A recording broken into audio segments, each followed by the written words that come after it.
Vamos estar orando por eles, irmãos? Vem, Joaquim. Aqui. Amém.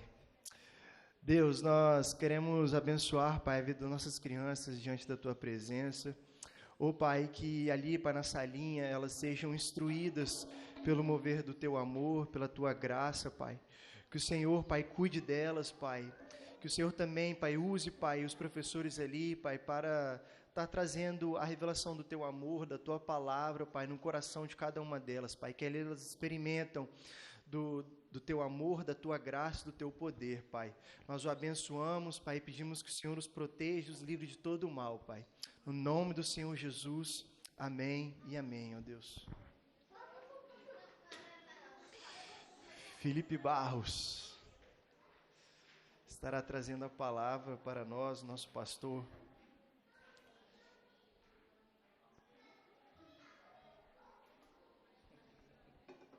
Amém, meu irmão. Vamos orar pela vida do nosso pastor? Pai, nós queremos abençoar a vida do nosso pastor diante da Tua presença. Que o Senhor, Deus, o use, Pai, com poder e autoridade nesta manhã. Que Ele venha proclamar, Pai, a Tua verdade, Pai, com graça e sabedoria, Pai. Que os nossos corações, Pai, estejam abertos, Deus, para receber, Pai, da Tua palavra, Pai. Que possamos sair daqui, Pai, edificados, transformados, Pai, pelo Teu poder, pelo Teu evangelho, Pai, que são as boas novas, Deus, diante de nós, Deus. Muito obrigado, Pai, por esta manhã tão maravilhosa, Pai, em família que estamos vivendo, Deus. Que o Senhor se faça presente, Pai, mais uma vez, Pai, tocando em nossos corações e em nossas vidas. Assim nós oramos e abençoamos, Pai, a vida do nosso pastor, que o Senhor o use, no nome de Jesus. Amém.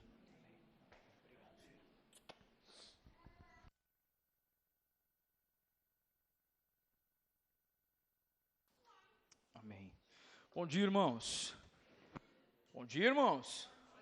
A graça e a paz do Senhor, amém? Bom, deixa eu colocar no meio aqui para ficar simétrico, né, irmãos? Deixar organizado. Pamela, não que eu tenha toque, tá, Pamela? Isso é só... Você já vai me dar o laudo aí, não? Você já vai me laudar aí, não? Ô, irmãos, que alegria a gente estar em família aqui. Mais um domingo, dia do Senhor. Vou pegar aqui para fazer aquela gravação de segurança. Vamos, mais uma manhã, o dia do Senhor, para a gente compartilhar as Sagradas Escrituras.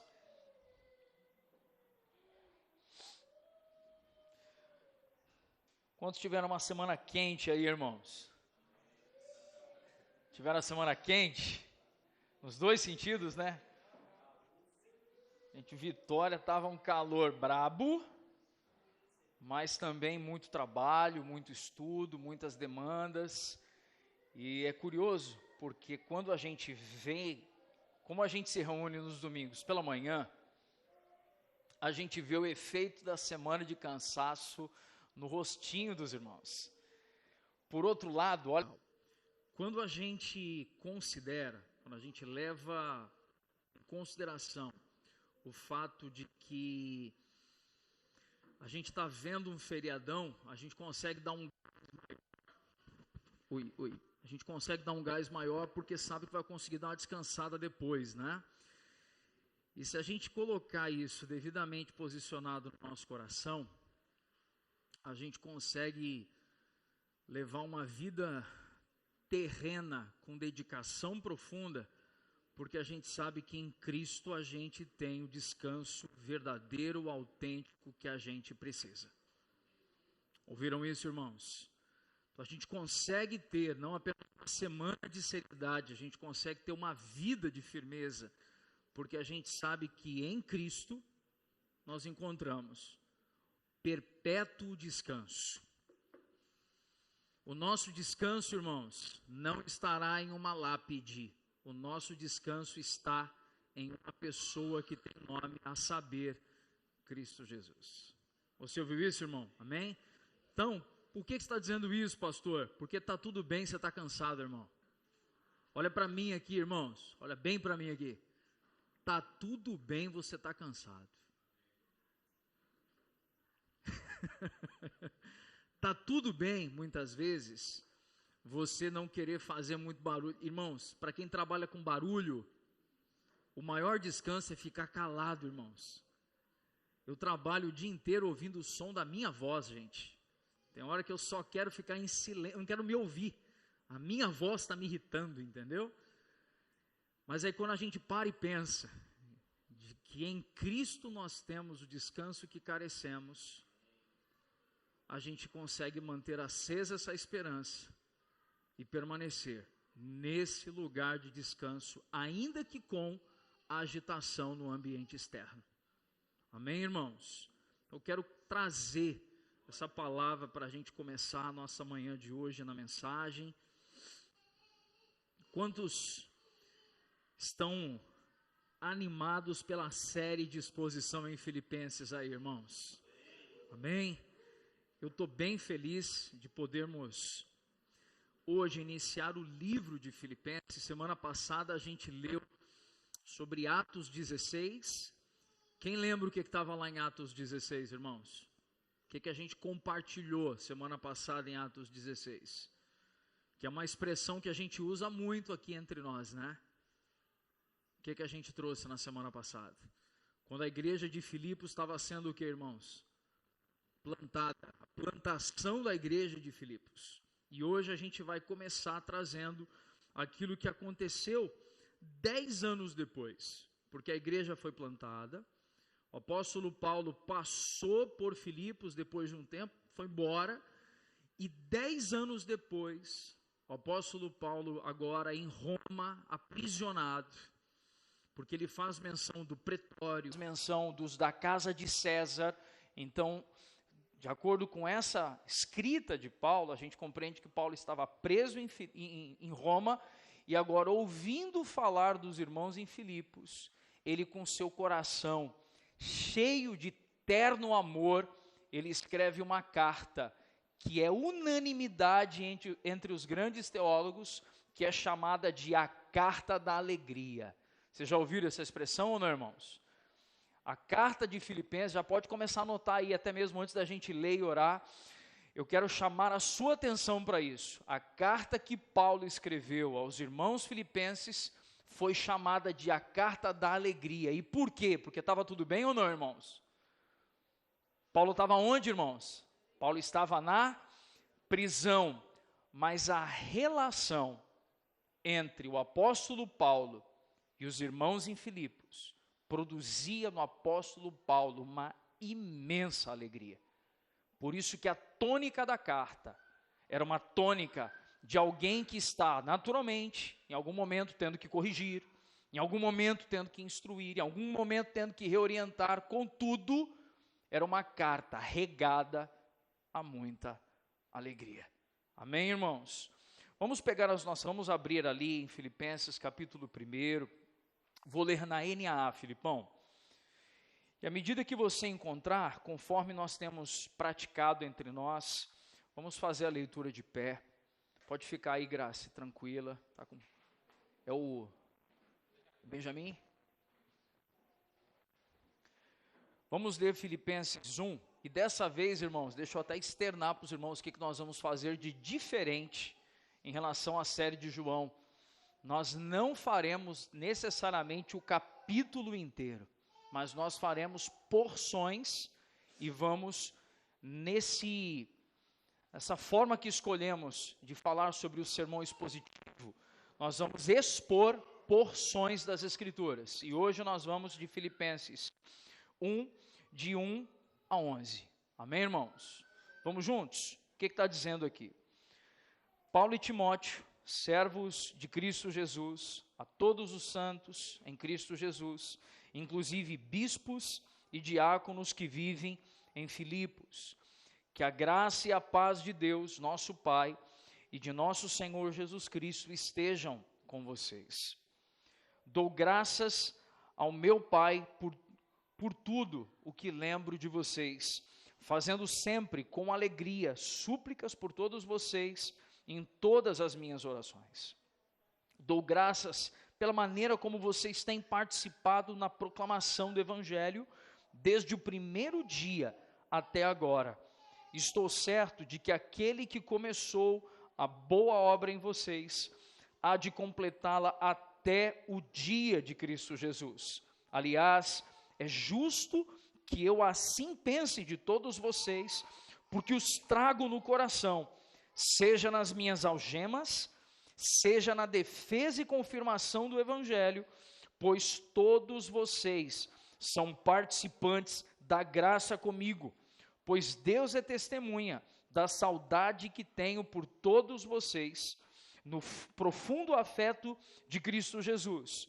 E também faço essa oração, que o amor de vocês aumente mais e mais, em conhecimento e em toda percepção, para que vocês aprovem as coisas excelentes e sejam sinceros e inculpáveis para o dia de Cristo, cheios do fruto de justiça que vem por meio de Cristo Jesus, para a glória e louvor de Deus.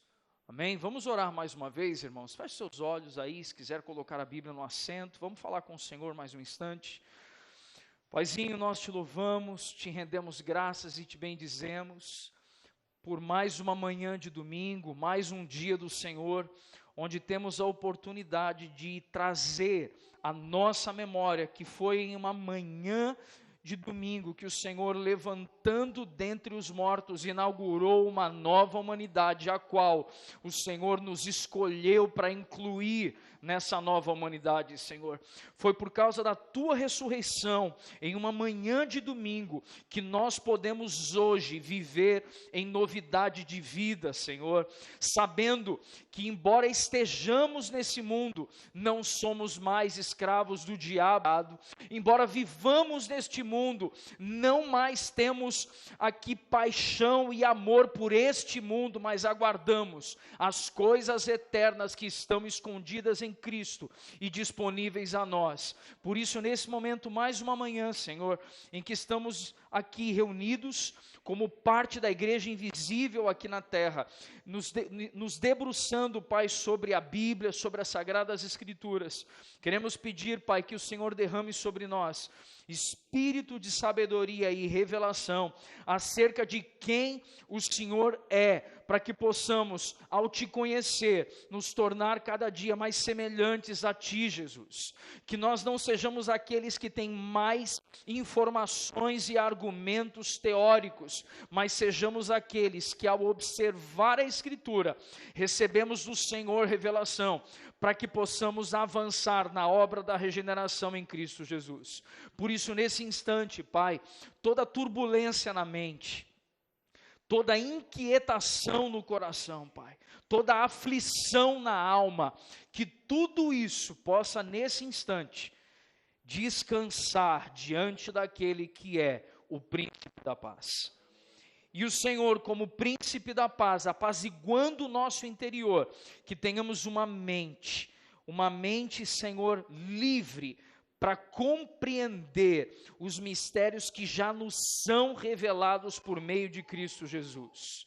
E assim, Pai, vem guiar a exposição da Escritura, Senhor, que seja a tua voz, a voz do Cristo, o supremo pastor e bispo das almas, e que não seja o timbre e o tom da minha voz, mas da tua voz, Pai, essa manhã. Quanto a mim, Senhor, tu me conheces, sabe, Senhor, as minhas lutas interiores, sabe, Senhor, os meus desafios pessoais. O Senhor sabe, Pai, quais áreas eu luto cotidianamente para me tornar mais parecido contigo. Por isso, perdoa, Senhor, os meus pecados, os meus erros, as minhas falhas, e que não haja, Senhor, em mim qualquer impedimento para que a tua palavra seja pregada conforme aquilo que está em teu coração, Pai. Usa-me, Senhor, conforme apraz a tua boa vontade, em nome de Jesus. Amém, amém e amém. Amém, irmãos? Pode se sentar. Irmãos, a quem essa carta foi destinada? Como é que começa Filipenses capítulo 1? Dá uma espiada aí, como é que começa o primeiro versículo aí de Filipenses. Ele está dizendo que Paulo e Timóteo, escravos de Cristo, escrevem aos... Como é que está a tua tradução aí? Está moradores a tradução? É mesmo? Curioso. A minha tradução aqui, a NAA, está dizendo aos santos, e aos santos que haviam em Filipos. Irmãos, a carta, ela é endereçada especialmente à igreja que tinha sido plantada e tinha sido sediada aproximadamente 10 anos antes na Lídia, uma comerciante de púrpura fina. E quando o apóstolo Paulo e Timóteo...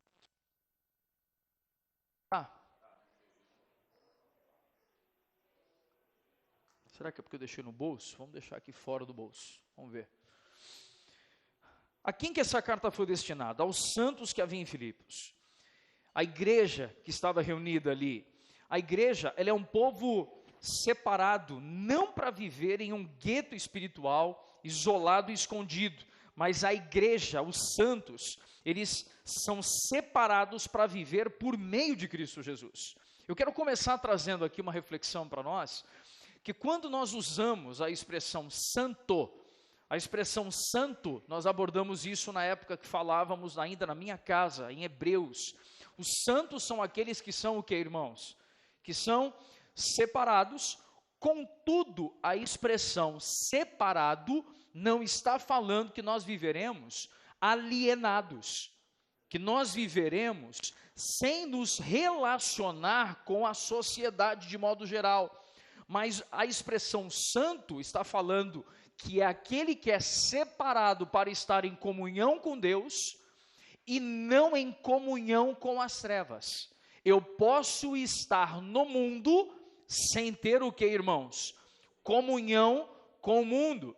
E o ser santo, repetindo, é ser separado no estilo de vida, não necessariamente alguém alienado, por exemplo, do trabalho e dos estudos, porque nós estamos no mundo e o próprio Jesus nos ensinou, conforme a gente estudou em João, que no mundo nós teríamos o que, irmãos? Aflições, mas era para ter o quê? Era para ter bom ânimo, amém, irmãos? Quando nós vemos o que Paulo e Timóteo aqui estão escrevendo, os crentes, eles são santos em Cristo Jesus. Preste atenção que há uma ênfase aqui. Você não é santo porque você faz o que é certo. Você é santo quando está unido e vivendo por meio de Cristo Jesus. E é mediante essa união com Ele que então nós somos chamados de o povo, nação santa, povo adquirido, para que possamos então externar e revelar as virtudes daquele que nos chamou das trevas para a sua gloriosa luz. Então, quando nós estamos falando aqui da carta que Paulo escreveu aos irmãos filipenses, ele está destinando essa carta aos santos. Então, há uma prerrogativa aqui. Qual a prerrogativa que há? O tom da conversa é um tom de uma conversa de gente que já vive por meio de Cristo. Você está entendendo isso ou não, irmãos? Por que que o tom da conversa é para gente que já vive em Cristo? Porque segundo o próprio Paulo escreveu em outra ocasião, que a pregação, para o mundo que nós vivemos, é a loucura da pregação. Então há coisas escritas em Filipos, que aqueles que não estão vivendo em Cristo, para eles é completa o que, irmãos? Loucura. Tem coisas que a gente escolhe, irmãos, e tem coisas que a gente não escolhe, que olham para a gente e dizem que a gente é o quê? É louco. Por isso é importante sabermos que formos rotulados como loucos, não é por fundamentalismo religioso, mas quando formos rotulados como loucos, é porque amamos alguém acima deste mundo, amamos ao Senhor nosso Deus. Amém, irmãos? É uma loucura porque escolhemos o amor do Pai. Não porque a gente diz, eu não posso isso, porque a religião não permite. Ouviu isso, irmãos? Diante disso, os santos, eles não têm essa posição a partir das qualidades de si mesmos. Irmãos, preste atenção nisso. Os santos em Filipos, esses santos não são santos em si mesmos. E isso é curioso, porque estrutura teológica que nós escolhemos na nossa eclesiologia, quando ouvimos sobre a doutrina da depravação total do homem, a gente enxerga a nossa miserabilidade e a gente enxerga que a gente só é quem é porque nos apoiamos na graça que há em Cristo Jesus. Então eu não consigo olhar para mim mesmo dizendo, eu sou santo porque eu faço tudo certo, porque se me largar, se a graça não for sobre mim, eu vou escolher tudo errado, irmãos. E os santos não são santos porque há qualidades em si, eles são santos para além das aquisições morais, eles são santos porque alguém que é santo, santo, santo, o superlativo de santidade, os escolheu e os guardou em si mesmo. Amém, irmãos? E isso nos coloca numa posição, numa condição, de enxergarmos a nossa condição de dependentes da graça de Deus. E Paulo está escrevendo isso para quem? Para pessoas que entenderam que só são santos por meio de Cristo Jesus. Amém? Um teólogo, Karl Barth, diz algo sobre esse ponto. Pessoas santas, entre aspas, ouça isso, irmãos. Pessoas, o que eu disse?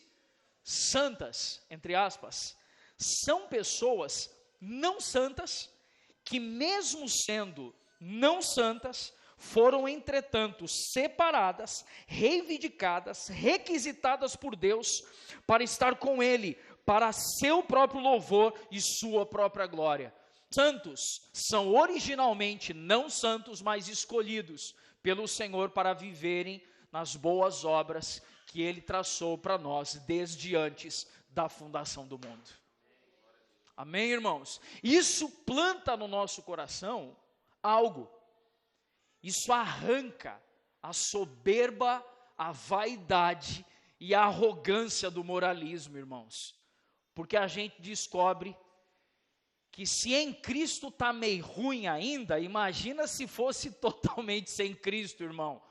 Então o que nos faz de fato vivermos de modo santo é permanecermos nele, como João capítulo 15, quando Jesus disse que nós deveríamos permanecer nele. Estamos juntos até o momento, amém, irmãos?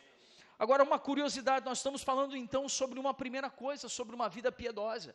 É aqueles que compreendem que são chamados para viver como santos aqui na terra. Agora, existe algo para refletirmos. Haroldo, por que nós aspiramos por santidade? Por que alguém, Edalson, vai olhar e vai dizer assim, eu quero ser santo? E a pergunta é, por que nós devemos aspirar à santidade? Qual é a legitimidade de aspirar à santidade, de ansiar pela santidade? Qual é a nossa real motivação? Preste atenção em algo, nós não podemos buscar pureza e santidade por puro e simples moralismo. Nós não podemos buscar pureza e santidade para sermos socialmente aceitos e respeitados na nossa igreja local. Você ouviu isso, irmão? Porque senão nós estaremos criando estruturas de religiosidade internas e externas. Agora perceba que enquanto o sistema religioso nos impõe regras para sermos aceitos, o Evangelho nos torna aceitáveis por meio de Cristo Jesus. Sistema religioso, regras para produzir aceitação. O Evangelho, a aceitação que nos faz viver uma nova vida por meio de Cristo Jesus. E isso produz em nós, o Evangelho produz em nós um novo tipo de gente. Algumas semanas atrás, o Rafael Guzzi me recomendou uma literatura do Bibo, falando sobre algo dentro de Filipenses. Uma literatura muito preciosa, diga-se de passagem, que quando nós falamos sobre uma vida piedosa, é sobre um modo de viver desse povo, que é um novo tipo de gente. Você ouviu isso ou não? Uma vida piedosa fala sobre o modo de viver desse povo que está se tornando um novo tipo de gente. Então, quando eu olho o fluxo da sociedade, que estão vivendo em Adão, eles estão num curso, e eu olho para a minha condição de miserabilidade, mas fui aceito pela graça, me tornei aceitável perante o Pai por meio de Cristo Jesus. Eu estou agora, por meio de Cristo, me tornando uma nova humanidade com vocês em Cristo Jesus. Então nós temos que revelar essa nova vida de modo piedoso. Por isso a carta que Paulo escreveu aos irmãos filipenses foi: ei, eu estou muito feliz com vocês, contudo, eu quero instruí-los a que vocês vivam com uma outra perspectiva de viver. Vocês não vão viver de acordo com o fluxo desse sistema mundano, perverso e corrupto. Vocês não estão se reunindo de domingo em domingo para fazer reunião. Vocês estão se reencontrando de domingo em domingo, porque vocês estão na mesma rota, a rota de uma vida piedosa, dessa nova humanidade. Quantos compreendem isso aqui de verdade, irmãos? Olha que desafio que Paulo está trazendo para a gente. Porque, irmãos, como é difícil dar uma resposta piedosa diante de um desafio grandioso, e que todo mundo ao nosso lado dá uma resposta carnal, e a gente tem que dar uma resposta piedosa. E aí, Graciela, a gente não faz isso por nós mesmos, né? A gente não dá conta de fazer isso pela gente. Quando a gente consegue dar uma resposta diferente do que a maioria das pessoas dá a um problema, a um desafio, a gente só consegue dar uma resposta piedosa, porque a gente se apoiou na graça que há em Cristo Jesus. Porque sem a graça, a resposta sempre revelará a miséria a qual está na nossa natureza ainda, que a gente está mortificando isso dia após dia. Sabe por que aspirar por santidade? Nós nos separamos, preste atenção, irmãos, nós nos separamos para desfrutar de um relacionamento com o nosso Pai, que é santo. Então eu não desejo santidade, David, porque eu quero ser visto por você como alguém piedoso. O judaísmo fazia isso. As regras faziam isso. Eu desejo santidade em Cristo, por meio de Cristo, porque é a única forma de eu conseguir me relacionar com o meu Pai. A única forma de eu poder me dirigir a Ele e ouvi-lo e percebê-lo e saber que eu estou sendo conduzido por Ele, a única forma que eu tenho de me relacionar com esse Pai é se sobre mim tiver a marca do sangue de Jesus, que me purifica de todo pecado.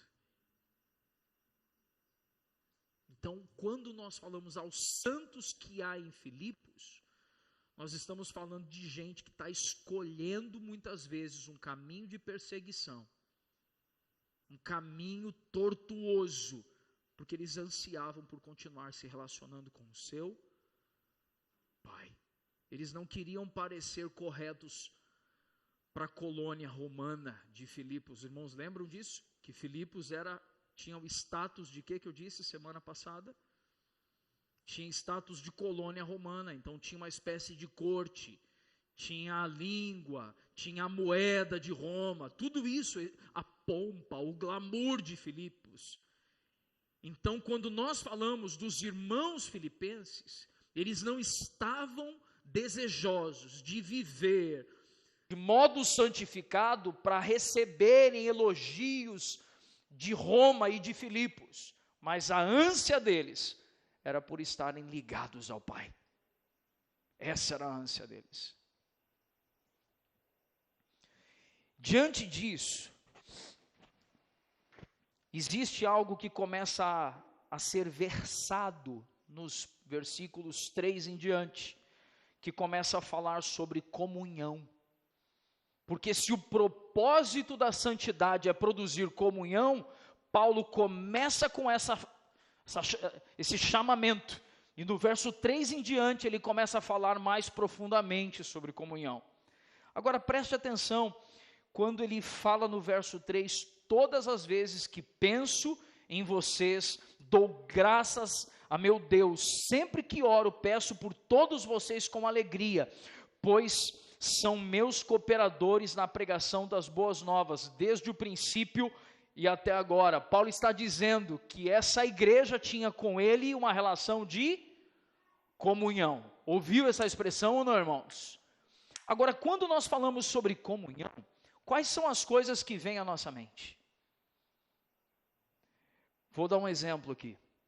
A gente, quando está saindo da nossa reunião dominical, do nosso culto público, a gente dá um tapinha nas costas do irmão e fala assim, cara, a gente podia fazer alguma coisa para ter um tempo de comunhão. A gente usa essa expressão ou não usa? Aí quando são os mais novos, de repente vão lá jogar uma bola e tal, jogaram a bola, marcaram lá uns 3 gols, tomaram uns 2 frangos lá, mão de alface, e aí daqui a pouco, não, vamos sair daqui, vamos tomar um sorvete ali para a gente ter um tempo de quê? De comunhão. E a gente vai trazendo essa expressão comunhão para o nosso vocabulário. As pessoas parecem entender o termo comunhão de várias maneiras diferentes. E talvez esteja acontecendo o que acontece com moedas antigas, que com o passar dos anos estão perdendo o seu real valor. Perceba que nós não queremos perder o sentido bíblico e tão maravilhoso da expressão comunhão, não queremos que isso saia de circulação, e devemos tomar algumas providências para resgatar o seu significado verdadeiro. Então eu quero nesse momento, nessa parte da mensagem, eu quero trazer um reforço aqui para nós. A alegria de Paulo era porque ele estava em comunhão com o Pai, e os irmãos vivendo em comunhão com o Pai, e por ambos estarem em comunhão com o Pai, havia o que entre eles? Comunhão também. Agora perceba algo, observe que na carta aos Filipenses, nós conseguimos enxergar que apesar das circunstâncias difíceis que o apóstolo Paulo se encontrava, preso em Roma, como é que estava o coração dele, irmãos? Você consegue enxergar no texto que o coração de Paulo se regozija. O segredo dessa alegria é a determinação do apóstolo. Ele vive somente para Cristo e para o Evangelho.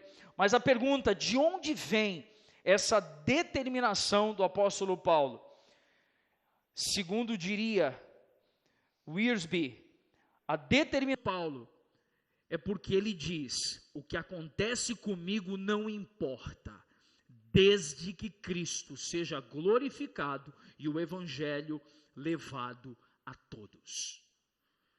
Então Paulo está na prisão, escrevendo uma carta que foi chamada a Carta da Alegria, falando com os santos que estão separados, vivendo para o Senhor, e ele manda uma carta para essa igreja que está a centenas de quilômetros de distância, e ele está preso, mas ainda assim com seu coração regozijante, porque aos seus olhos o que tem valor é viver para Cristo e para o Evangelho. Meu Deus, irmãos, que coração o apóstolo Paulo teve. E a gente não tem ainda como dizer que a gente formou esse coração na gente, que esse coração foi formado em nós. O apóstolo Paulo, e aí preste atenção nisso, porque tem um texto ali no meio dos versos que já lemos, e que o apóstolo Paulo ele usa uma expressão. Note que o apóstolo foi assistido pelos irmãos dessa amada igreja em suas viagens e no tempo que esteve aprisionado. Preste atenção nisso, irmãos. No verso 3 ou 4 está dizendo que eles se tornaram o quê? Cooperadores ou companheiros na proclamação do Evangelho, seja em viagens ou como prisioneiro.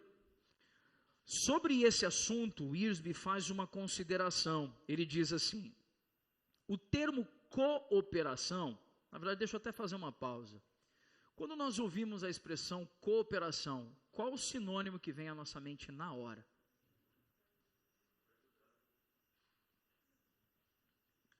A gente usa a expressão cooperar como sinônimo do termo ajudar. Só que a gente geralmente ajuda quando eu trabalho do outro. Sim ou não? Preste atenção nisso. Olha como a língua portuguesa às vezes dificulta a nossa compreensão. O cooperar, muitas vezes, nós ouvimos com o sinônimo de ajudar, e geralmente ajuda é algo que a gente oferece para o trabalho do quê? Do outro.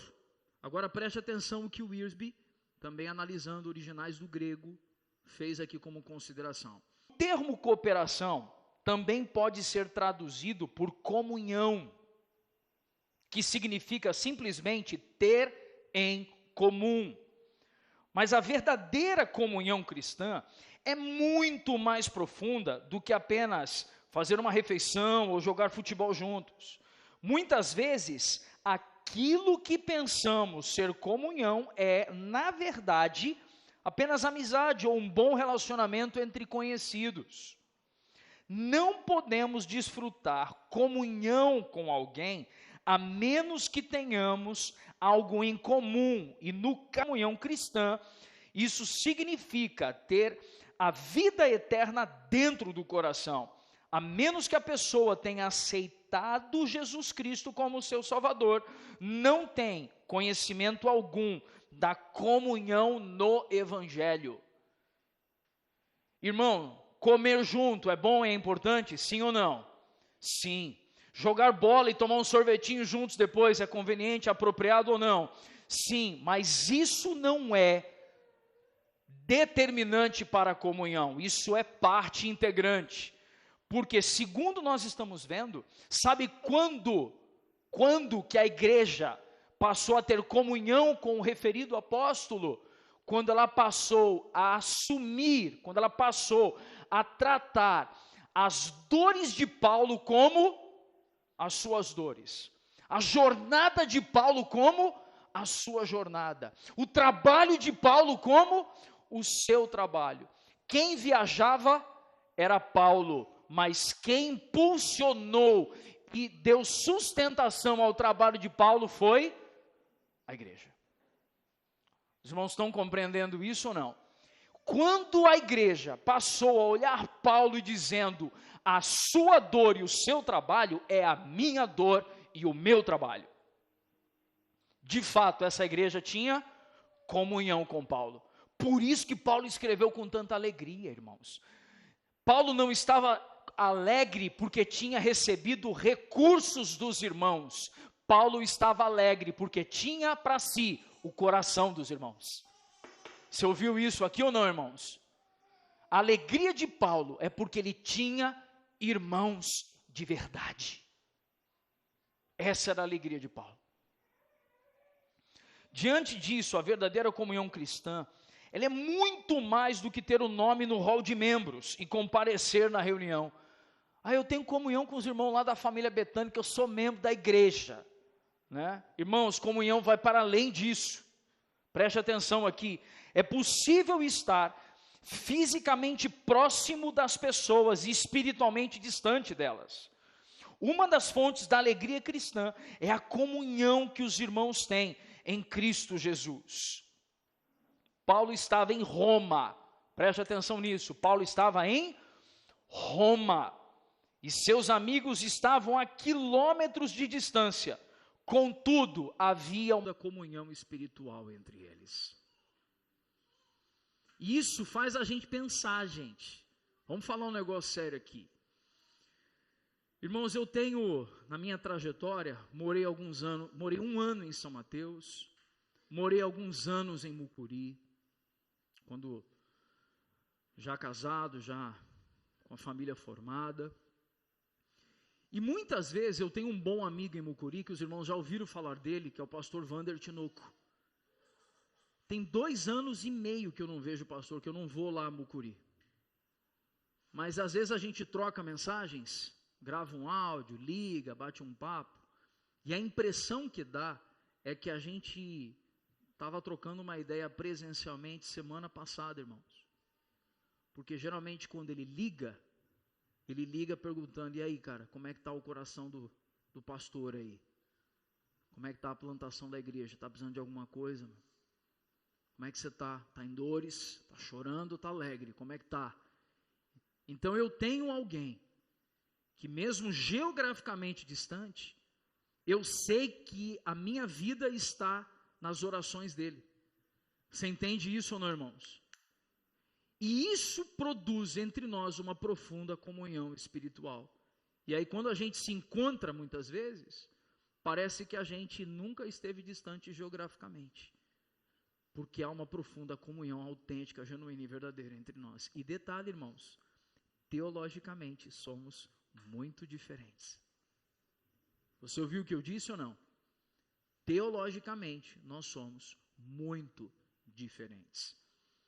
E como eu sempre digo aqui quando venho pregar, tem o jeito que a gente escolheu de ser igreja aqui, tem o jeito que eles escolheram ser igreja lá, e tem o jeito que Cristo queria que nós dois fôssemos e a gente não está sendo. É ou não é verdade, irmãos? Quando temos determinação, não nos queixamos das circunstâncias, das dificuldades. Isso redunda o fortalecimento da comunhão no Evangelho. Em Filipenses 1, de 1 a 11, Paulo usa 3 ideias que descrevem a verdadeira comunhão cristã. Preste atenção. 3 ideias, 3 eixos, 3 pilares que nos revelam a verdadeira comunhão cristã. A primeira, a presença na memória. Ouviu o que eu disse ou não? Registra aí, irmão. Primeiramente, a presença na memória. Segunda, a presença no coração. Terceiro, a presença nas orações. Então, o primeiro pilar de uma relação de profunda comunhão é a presença na memória. Nos versos 3 a 6, quando Paulo começa a dizer ali, todas as vezes que eu, o que está na sua Bíblia? Verso 3, todas as vezes que eu penso, outras versões está dizendo, quando eu lembro de vocês. Então está falando sobre a presença na memória. Então a gente não lembra que o irmão existe, porque a gente se viu no encontro de domingo. Porque o irmão existe todo o tempo na minha memória. Você está ouvindo isso ou não? Diante disso, Paulo está distante geograficamente, mas o seu coração está cheio de terno amor pelos irmãos. Então ele está preso, está passando aperto na prisão, mas como é que está o coração dele, irmãos? O coração, como é que está a mente dele? A mente dele está ali nos irmãos. Pastor Hernandes Dias Lopes fez uma declaração aqui. Paulo está impedido de viajar até Filipos, mas as suas orações sobem aos céus a favor dos crentes em Filipos. Pela oração, Paulo influencia e abençoa os crentes daquela cidade. Paulo é um obreiro incansável, ele vive intensamente tudo quanto faz. Está preso, mas o seu coração está focado não em si mesmo, ou em suas necessidades, mas na vida e necessidades de outras pessoas. Ele não ora esporadicamente, mas sem cessar, sempre, o tempo todo. Esse veterano anda antenado com o céu. Ele tem o seu coração voltado para Deus e para a igreja. Você ouviu isso aqui, amém ou não? O coração de Paulo é voltado para quem? Para Deus e para a igreja. Sabe, talvez Paulo aqui, irmãos, nos deixe um tremendo ensinamento quanto ao nosso jeitão de ser. Porque a condição de Paulo aprisionado ali em Roma era uma condição de privação ou uma condição de abastança? Era uma condição de privação. Era uma condição de higiene ou de um lugar fétido? Um lugar sujo, fétido. A condição de Paulo era extremamente adversa. Irmãos, como Paulo me esbofeteia quando eu leio isso daqui. Porque talvez eu estivesse com os olhos nas minhas dificuldades, se eu estivesse no lugar de Paulo. Talvez eu estivesse reclamando das minhas lutas. Mas como Paulo tinha seu coração voltado para Deus e para a igreja, Paulo está sofrendo, mas pensando nos irmãos em Filipos. Isso é ou não é um ensinamento profundo para nós, irmãos? Que a despeito de estarmos em sofrimentos e em dores, nós podemos ter um coração que se interessa e se preocupa com os irmãos. E aí isso arrebenta a gente no meio. Sabe por quê? Porque desde os tempos antigos até os dias de hoje, a nossa sociedade tem um perfil. Qual é o perfil? Se está tudo bem, a gente está bem. Se está tudo mal, a gente está mal. Por isso foi nessa carta, irmãos. Foi nessa carta que Paulo disse: eu sei o que é ter do bom e do melhor. E eu sei o que é passar privação. E é estar agasalhado. E eu sei o que é passar frio. Posso todas as coisas naquele que me fortalece. Essa frase de Paulo não foi para levar você ao próximo nível. Essa frase foi de um homem aprisionado, falando: eu estou aqui passando aperto, mas gente, está tudo bem, porque eu posso todas as coisas naquele que me fortalece. Ah, irmãos, que um coração como esse do apóstolo Paulo seja formado na gente, que a gente não precise de as coisas lá fora estarem bem, para a gente estarem firmes em Cristo.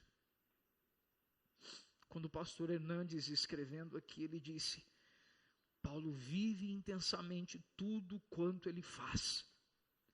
Preste atenção, a primeira vocação de Paulo era gastar a vida pelo Evangelho.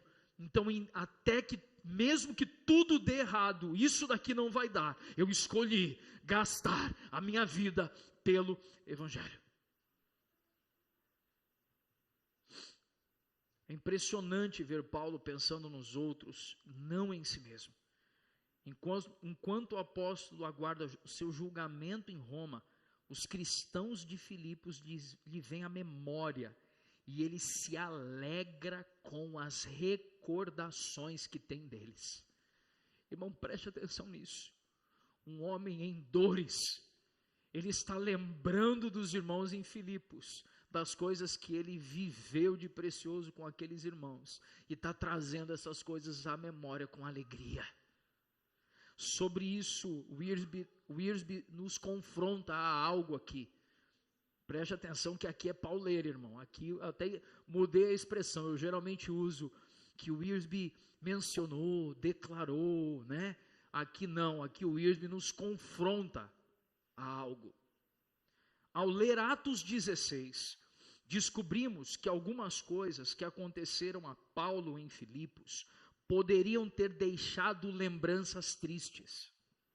Foi preso e açoitado ilegalmente, colocado no tronco e humilhado diante do povo. Mas até mesmo essas memórias alegram o coração de Paulo, pois foi por meio desse sofrimento que o carcereiro conheceu a Cristo. Paulo se lembra de Lídia e de sua casa, da jovem serva infeliz, liberta da possessão, e também de outros cristãos queridos de Filipos. E o Wiersbe faz uma última pergunta. Vale a pena perguntar: será que somos o tipo de cristão que traz alegria ao pastor quando ele se nós? Quando eu li esse relato, esse texto de Wiersbe, algumas coisas vieram fortemente à minha mente e ao meu coração. Como é que foi a passagem de Paulo e Silas ali em Filipos? Ele, sendo cidadão romano, foi aprisionado em uma colônia romana, sendo injustamente açoitado e exposto. Ele poderia agora, 10 anos depois, ele está preso em Roma, ele poderia lembrar de Filipos com ressentimentos. Preste atenção nisso, irmãos. Ele poderia lembrar de Filipos de forma odiosa. Ele poderia dizer assim: ô terrinha ruim, povo mau. Só salva uma meia dúzia, só salva Lídia, aquela jovem infeliz, que era endemoniada, que a gente teve a oportunidade de libertá-la, e o carcereiro. O resto é gente podre, o resto é gente ruim. Mas Paulo lembra de Filipos e dos irmãos, de modo afetuoso, porque ele sabe que tudo que lhe sobreveio glorificou o nome do Senhor e trouxe notoriedade ao Evangelho de Cristo Jesus. Você está ouvindo o que eu disse ou não, irmãos?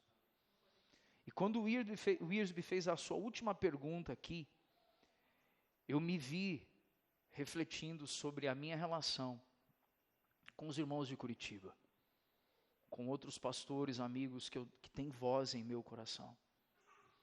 Quando o Wiersbe perguntou aqui, será que somos o tipo de cristão que traz alegria ao pastor quando se lembra de nós? E eu parei para olhar para mim mesmo um pouquinho. Será que quando eu ligo para Curitiba, será que quando eu ligo para outros amigos que têm voz em meu coração, será que os caras quando veem o meu nome na chamada telefônica, será que o coração deles dispara e dizendo assim, lá vem bomba? Lá vem um cara aqui que está fazendo as coisas de forma impiedosa? Ou será que eles têm memórias de alguém que está se dedicando a viver de modo piedoso? Porque a relação entre Paulo e os irmãos em Filipos era uma relação de pastoreio. Os irmãos conseguem enxergar isso? Amém ou não? E nessa relação de pastoreio, os irmãos em Filipos, eles escolheram abraçar a verdade do Evangelho de tal forma que Paulo lembrava deles com alegria. Você está ouvindo o que eu disse ou não, irmão? Não é porque eles pareceriam bonzinhos aos olhos de Paulo, mas porque ao abraçarem o Evangelho, estavam vivendo uma vida piedosa como gente de uma nova humanidade. E isso produzia alegria imensurável no coração pastoral do apóstolo Paulo. Consegui me expressar com clareza aqui, irmãos? Isso fala sobre o nível com que abraçamos as verdades do Evangelho. Note que a igreja de Filipos, agora preste atenção em algo aqui. É possível que Filipenses 1,5, o que está dizendo em Filipenses 1,5? Filipenses 1,5 está dizendo, pois são meus cooperadores na propagação das boas novas, desde o primeiro dia até hoje, ou até agora. Primeiro dia, está falando de Atos 16, a plantação da igreja. O até agora está falando do momento que ele está preso. Então aqueles irmãos estão sendo cooperadores de Paulo, lembrando que cooperar aqui, segundo as Escrituras, é ter verdadeira e genuína o quê? Comunhão. Amém, irmãos?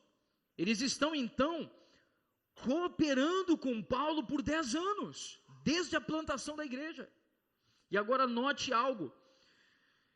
É possível que Filipenses 1,5 seja uma referência à sua cooperação financeira com Paulo, assunto o qual ele volta em Filipenses 4, de 14 a 19. E eu quero dar uma pausa aqui para trazer um esclarecimento.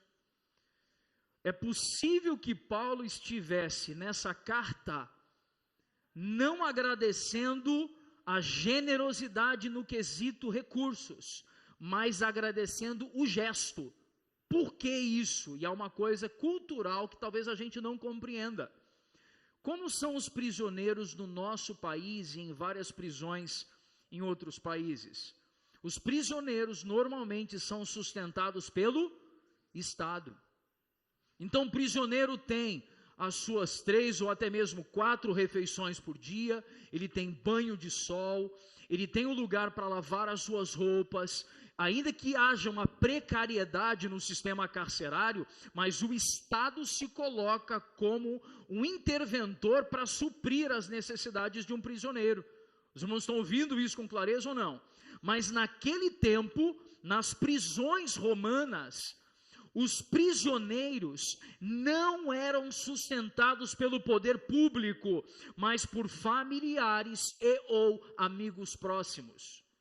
Então, se Paulo, estando encarcerado, não recebesse recursos de amigos e irmãos, ele certamente definharia de fome e falta de água até a morte. Os irmãos estão compreendendo o significado do gesto?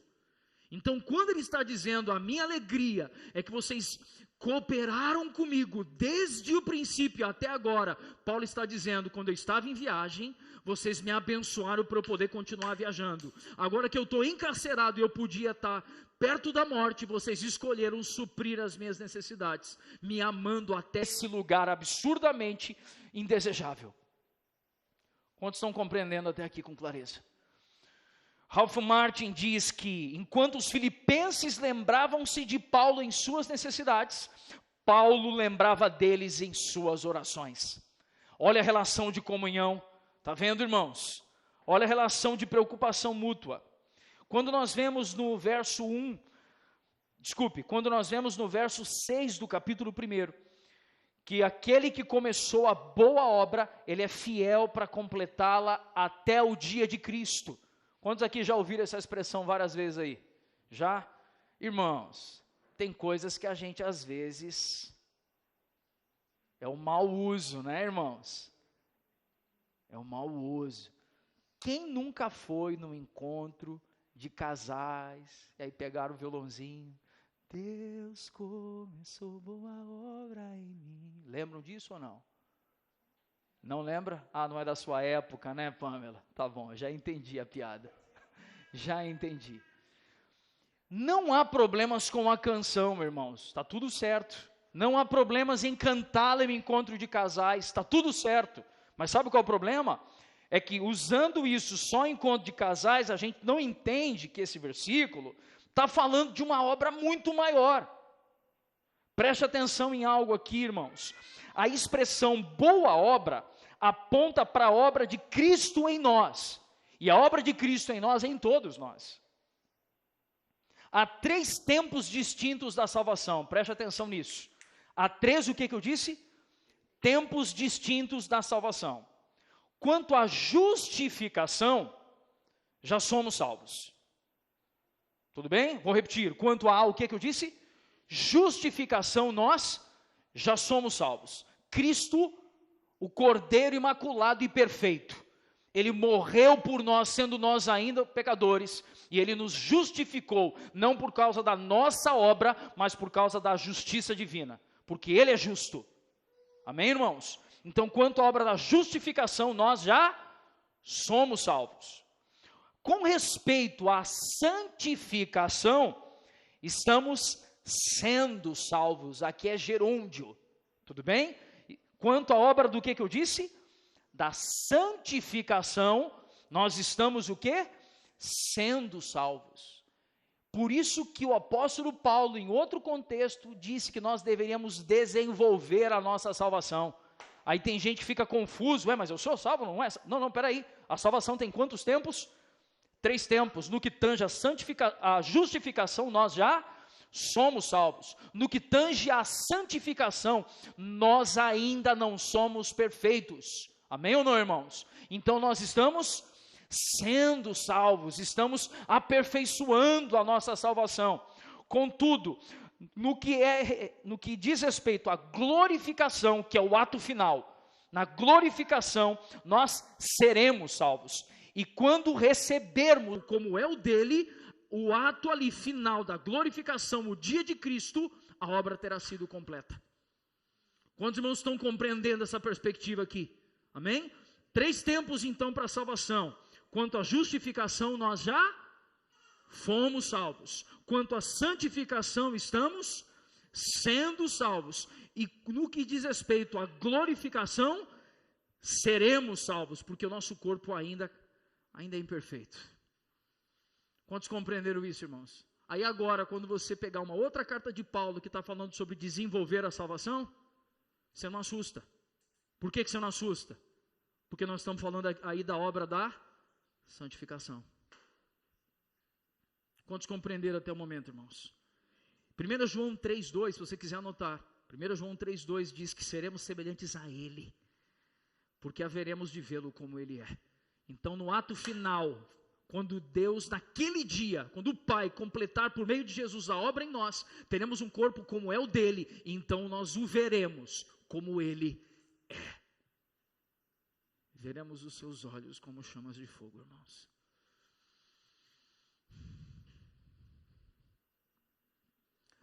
Observe algo aqui. Certo conselheiro cristão ouviu desabafos de uma mulher, extraído do livro de Dietrich Bonhoeffer.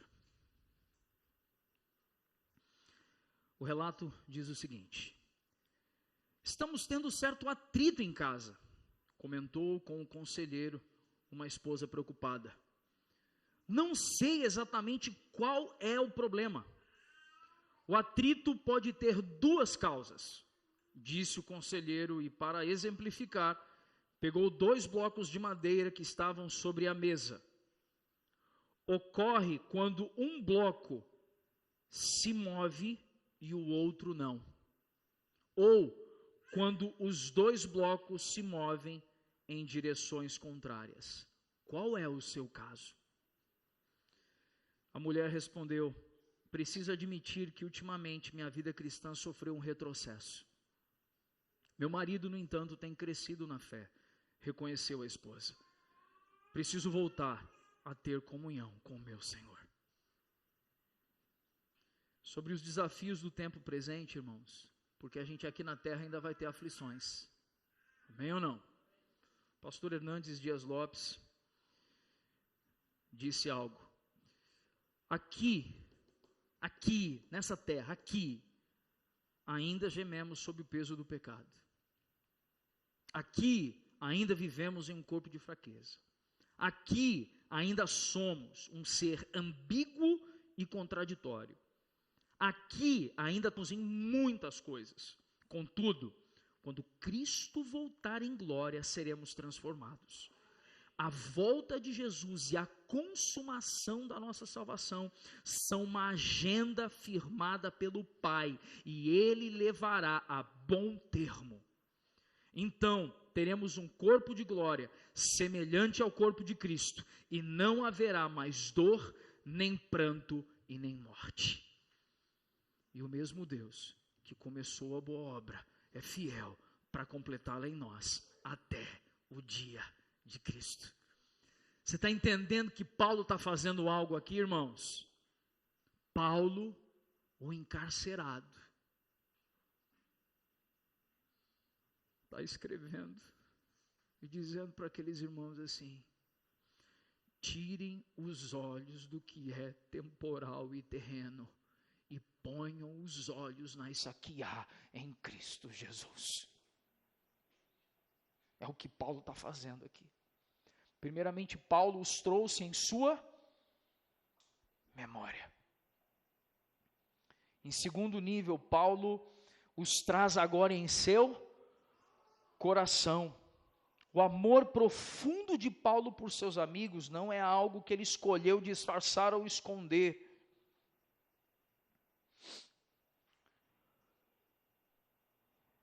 Agora preste atenção num elemento. O amor cristão é o maior elemento de união e a prova de salvação. Eu gostaria que você abrisse a sua Bíblia, irmão, em 1 João 3,14. Consegue abrir para mim, Filipão? 1 João 3,14.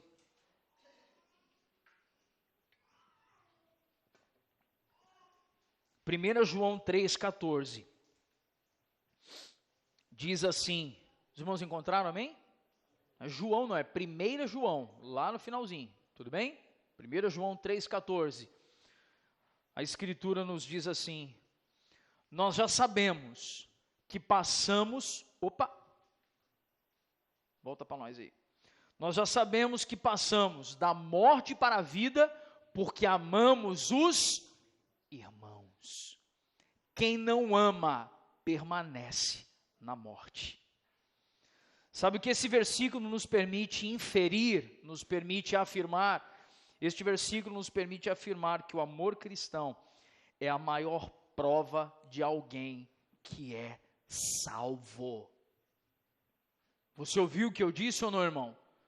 Aquele que não ama o seu irmão não foi alcançado em seu coração ainda. Porque a maior prova de alguém que está em Cristo é aquilo que ele recebe do Cristo, ele derrama ao seu redor. E se ele recebeu amor, ele derrama o que, irmão? Amor. Se ele recebeu sacrifício, ele derrama sacrifício pelos irmãos. Perceba algo, irmãos, importante para nós aqui.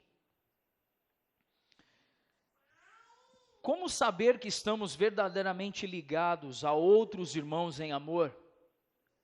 Em primeiro lugar, quando nos preocupamos com eles. Eu vou repetir aqui. Como saber se você está realmente ligado com irmãos em amor profundo? Quando nós, primeiramente, nos preocupamos com eles. Os cristãos em Filipos estavam preocupados com Paulo a ponto de lhes enviar Epafrodito para que pudesse levar recursos e buscar notícias. Você ouviu o que eu disse ou não? Então, quando há amor autêntico e comunhão verdadeira entre nós, há uma preocupação de saber como está o irmão. Como a igreja em Filipos fez ao enviar Epafrodito. Segundo nível, primeiro nível, a presença na mente, na memória. Segundo nível, a presença no coração. Uma curiosidade que vale a pena mencionar, quando Paulo fala, em outro contexto, sobre as entranhas revestidas de misericórdias. Quantos já ouviram essa expressão aqui? Às vezes a gente não sabe interpretar direito o que está dizendo, né? Quando a gente fica muito nervoso, vamos falar português rasgado assim, gente. Você vai fazer aquela entrevista de emprego que você tanto deseja, né, e tal. Eu lembro de umas dessas assim, um pouco mais novo, mais inseguro em muitas áreas e tal, pá. E aí você está se preparando tudo, quer que tudo dê certo e tal, você está muito nervoso. O que acaba acontecendo, irmão? Ó, ela fala porque ela sabe como é que é na minha casa, entendeu, irmãos? Dor de barriga, irmãos. Inclusive, na biologia, costuma-se dizer que a região, o intestino, é o segundo cérebro. Porque assim como a mente é o elemento capaz de coletar todas as informações do ambiente, o intestino, o órgão que é, em geral, que tem maior capacidade de absorção de nutrientes. E curiosamente, quando a gente fica muito nervoso, dá um frio na barriga. Os gregos antigos diziam que a sede das emoções era nas entranhas. Exatamente porque quando estava muito emocionado, dava frio onde? Na barriga. Então, quando Paulo está escrevendo a carta lá no século I, ele está falando, tendes, pois, em vós, então, entranhas revestidas de misericórdia. Quando ele fala sobre entranháveis afetos, o que Paulo está dizendo, irmão? Pegue as suas emoções e misture com as emoções do seu irmão. Se importe com ele. E se importar é trazer para dentro aquilo que está do lado de fora. Isso é misturar entranhas, irmãos. E Paulo está dizendo assim, vocês têm sido assim comigo. Você está entendendo ou não? Terceiro ponto. Primeiro foi a presença na memória. Segundo, a presença no coração. Terceiro, a presença nas orações. Preste atenção agora em algo. Paulo alegra-se com as recordações que tem de seus amigos e com amor cada vez maior por eles. No Antigo Testamento, olha que especial isso. No Antigo Testamento, o sumo sacerdote de Israel, ele usava sobre o peitoral do juízo. Não sei se vocês já viram aí, geralmente em Bíblia infantil, tudo bem? Aí você vê a veste do sacerdote, tem o peitoral do juízo. Nela se encontravam encravadas 12 pedras preciosas, e em cada uma estava gravada o nome das tribos de Israel. Então, quando o sacerdote, uma vez por ano, ele entrava no Santíssimo Lugar, lá dentro do Santíssimo Lugar tinha um objeto que era a Arca da Aliança, representatividade do Cristo. Os irmãos lembram disso? Então, simbolicamente, o sumo sacerdote, como peitoral, as 12 pedras encravadas, ele está se apresentando diante da Arca da Aliança, simbolicamente colocando em oração todas as tribos de Israel. E agora, quando Paulo está dizendo, e eu por vós faço orações, Paulo está se colocando como que aquele sumo sacerdote que está levando os irmãos filipenses ao Pai por meio de suas orações. Quantos conseguem compreender isso? Amém? Sobre as orações pelos santos, Wiersbe disse algo, talvez a maior comunhão cristã e a alegria que podemos experimentar nessa vida encontra-se diante do trono da graça, ao orarmos uns pelos outros e uns com os outros. Vê-se aqui uma oração pedindo maturidade. Paulo começa com o amor. Afinal, se o amor cristão se desenvolver corretamente, o resto será consequência. Sabe o que Paulo está dizendo, irmãos, nos versos 9 a 11? Paulo está pedindo ao Senhor que eles tenham discernimento. Paulo está pedindo ao Senhor que eles tenham mente clara, conhecimento, epignosis. Sabe o que nós então enxergamos? Paulo também ora para que tenham um caráter cristão e maduro. E o termo grego traduzido por sincero tem uma representatividade importante no Antigo Testamento, no Novo Testamento. Preste atenção nisso. A palavra sincero quer dizer testado à luz do sol. Vou repetir. A palavra sincero quer dizer o quê? Testado à luz do sol. O cristão sincero, irmãos, o cristão sincero não tem medo de ser exposto à luz. O cristão sincero tem um caráter que pode ser testado e aprovado, porque ele não se esconde atrás de aparências religiosas. Só que apenas o verdadeiro amor nos leva a essa condição.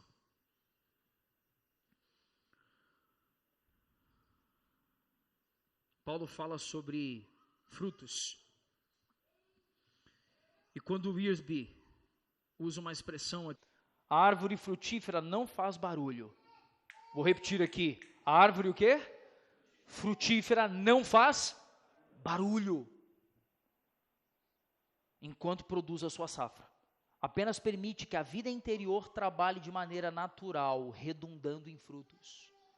Irmãos, o normal é crescer.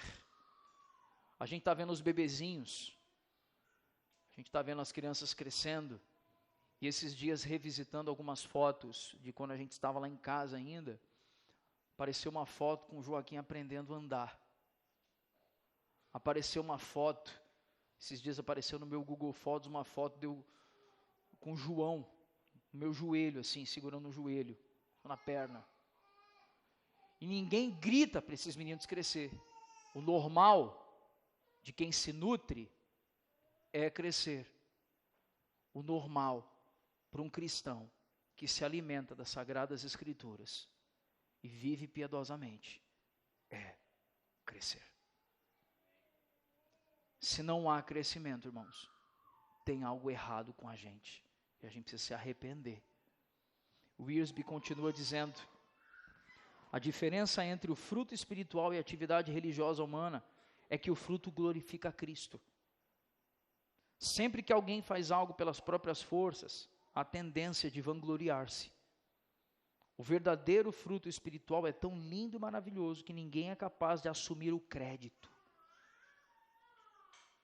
Ninguém consegue assumir o crédito quando um fruto lindo apareceu num pé. A glória de Cristo. Assumir um crédito desse seria uma sandice para nós. Toda a glória é atribuída ao Senhor. Amém, irmãos?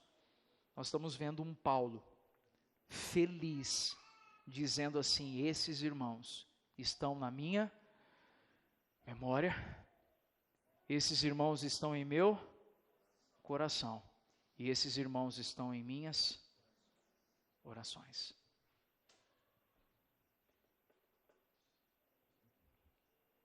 Como é bom mergulhar nas Escrituras, né, irmãos?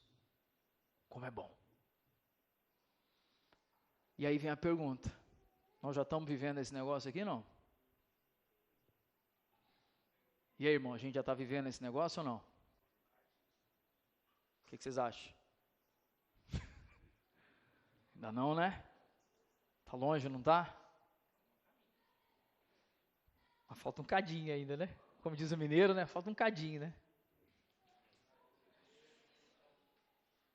Mas faltar algo a nós, mas sermos encontrados pelo Senhor como aqueles que querem permanecer com seus corações simples, é o Senhor que nos trará o devido. Amém, irmãos? Eu quero fazer algo aqui, a gente vai cear juntos. Tá pronto ali, meu amor? Tá? Consegue trazer os elementos para a gente aqui?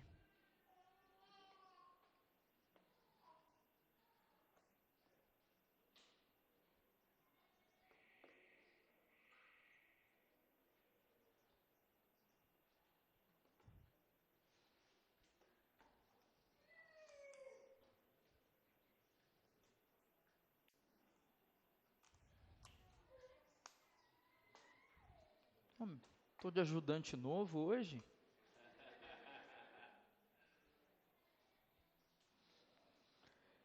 Irmãos, estudar esse livro de Filipenses, a carta aos Filipenses, estava especial demais. Nos últimos dias, quando eu fui ler um pouco sobre as prisões, me produziu um temor muito maior, sabe? Porque os irmãos filipenses poderiam ter se beneficiado de Paulo e depois deixado Paulo. Mas eles escolheram fazer parte da vida de Paulo porque tinham Paulo interessado por eles.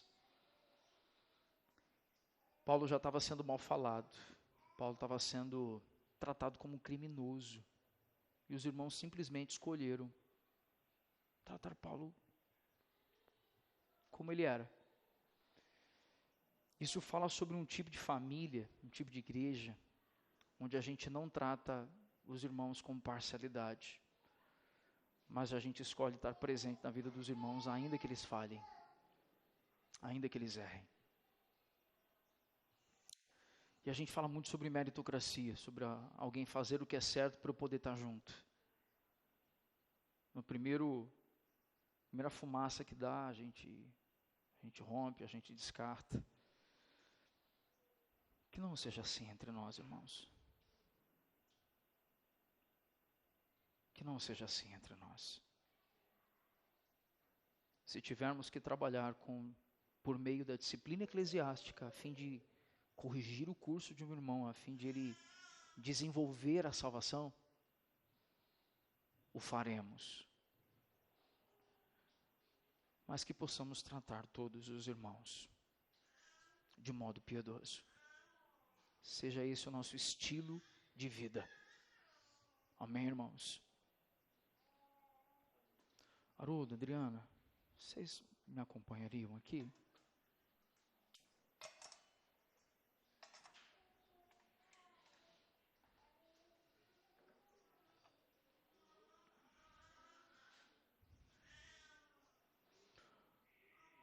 Daniel, você vai entregar o pão? Vem cá, Daniel.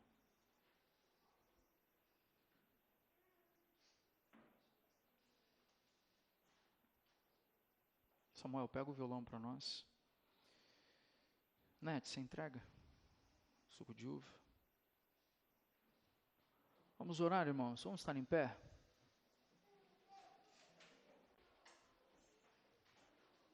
Quantos têm sido abençoados pela Sagrada Escritura, irmãos? Amém? Que muito mais do que informações, o Senhor nos leve a sermos esse povo que vive segundo a nova humanidade que há em Cristo Jesus. Amém? E vocês, crianças, tiveram uma aula importante lá? Tiveram? O que vocês aprenderam lá hoje?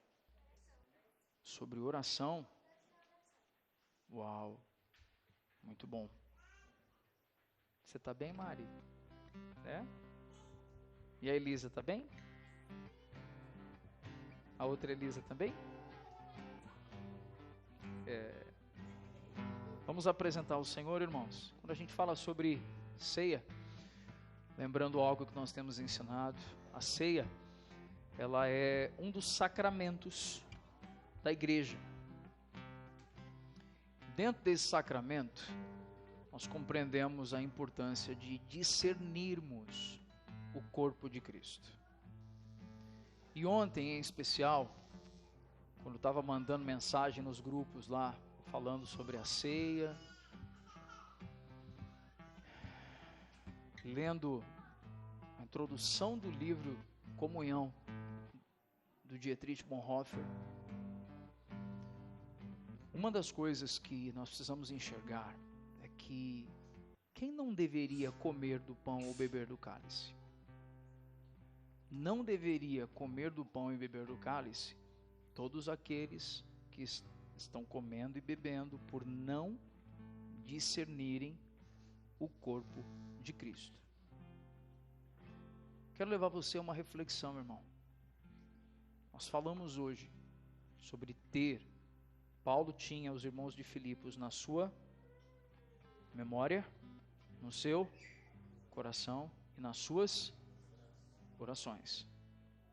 Isso fala de gente que enxerga que estão unidos uns aos outros por meio de Cristo.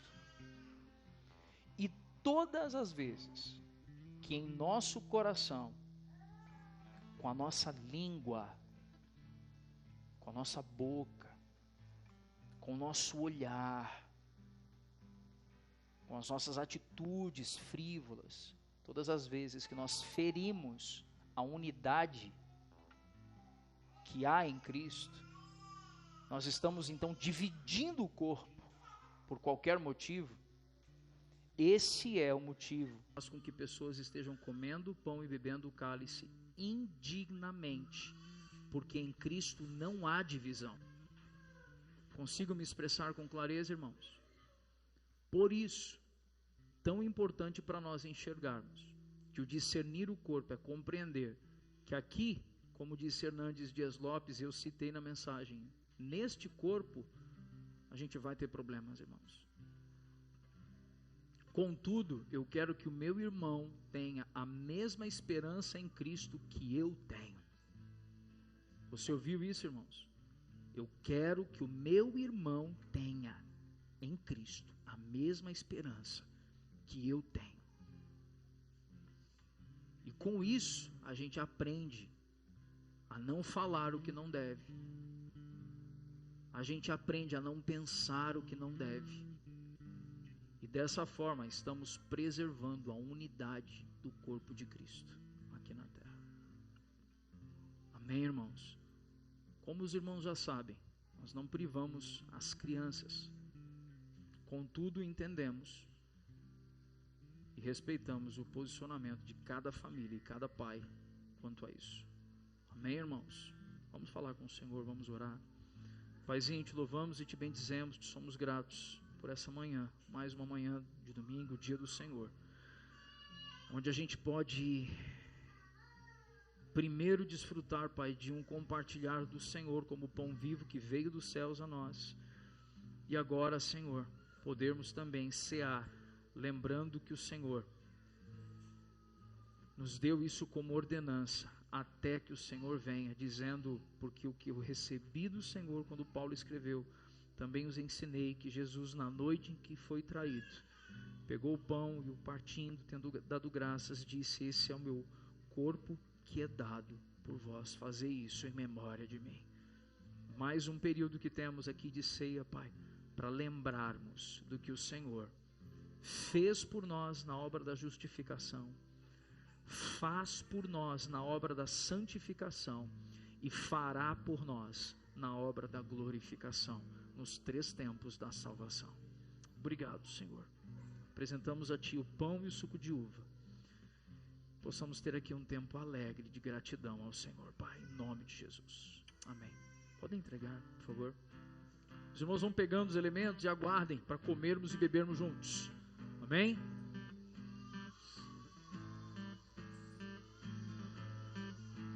Ei.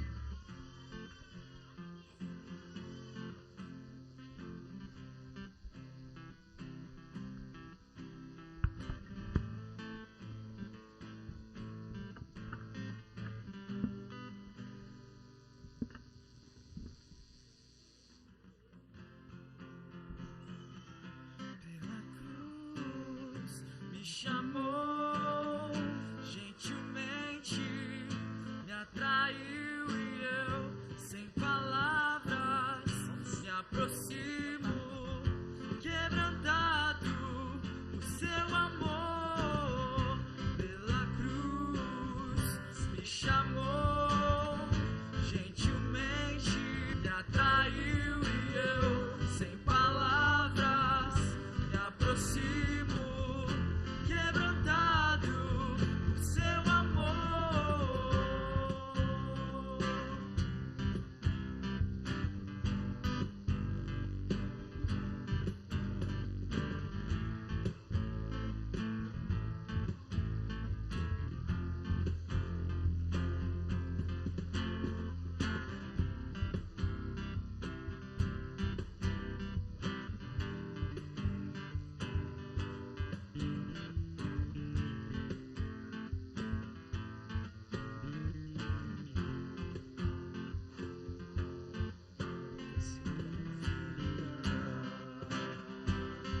Graça recebi,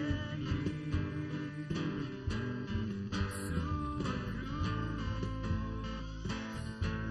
da morte me livrou, trouxe minha vida, eu estava condenado,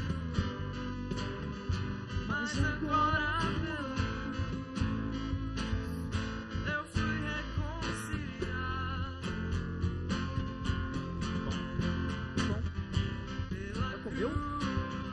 Me chamou gentilmente, me atraiu e eu, sem palavras, me aproximo, quebrantado o seu amor pela cruz. Vamos dizer isso, irmãos. Me chamou gentilmente, me atraiu e eu, sem palavras, me aproximo, quebrantado o seu amor. Todos receberam, irmãos, os elementos da ceia, pão e suco de uva. Doutor Samuel, né? O batismo é o ato público que consolida publicamente um anseio de morrer para a natureza humana e se tornar uma nova natureza, se tornar uma nova criatura por meio de Cristo Jesus. Por isso, aos pais, não permitam que a nossa rotina deixe os meninos soltos, mas anuncie a eles: ei, claro que amor e piedade, mas lembra ele que ele é um miserável, assim como eu e você. Os irmãos compreenderam isso, amém ou não? Porque dito isso, essa criança também vai crescendo no entendimento da sua miséria.